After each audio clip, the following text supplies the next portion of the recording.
In Independence Day, a computer virus is uploaded to the alien mothership. Is computer code universal? You want to field this one? They're aliens. They don't even speak English. I mean, English isn't even universal. I assume that you're the actual one who does programming. I'm just going off. Oh, I guarantee you, actual programming doesn't enter into this answer. Okay, so the deal with Independence Day and the computer virus, the famous computer virus, where Jeff Goldblum saves the world with a MacBook. So, yes, it's pretty crazy. It's not completely impossible on the scale of, like, in that you could probably get a human computer to be able to talk to a alien computer. You almost certainly could not do it on the time scale that they do it in Independence Day. You almost certainly couldn't do it even if you had Brent Spiner as either crazy scientist or super android mode working with you. But you might be able to get a computer to talk to an extraterrestrial computer under really special circumstances. In fact, that might be how we end up communicating with extraterrestrials in the future. However, they're not gonna understand each other.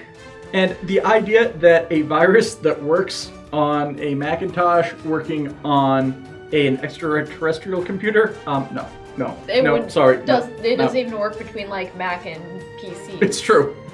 So if we can't get, like, you know, between operating systems in our own universe, the aliens definitely aren't gonna. That said, it's possible that someday we might achieve some sort of universal computational structure that can talk to any computational device in the universe, but we're probably at least centuries away from that kind of technology. I feel like even if we did come up with that, it's probably not a good plan, just because then we would have, like, one virus that could wipe out everything.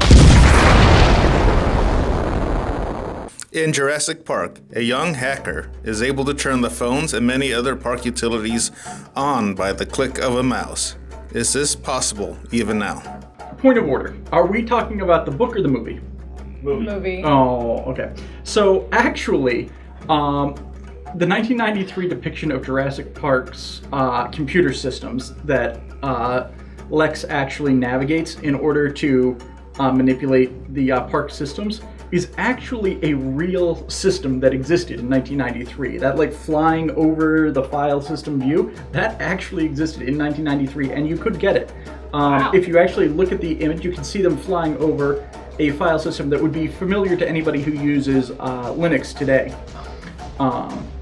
And you can kind of, like, look down at various park systems. So yes, actually that technology was possible. It was very showy and probably wouldn't actually be used in a production environment in 1993.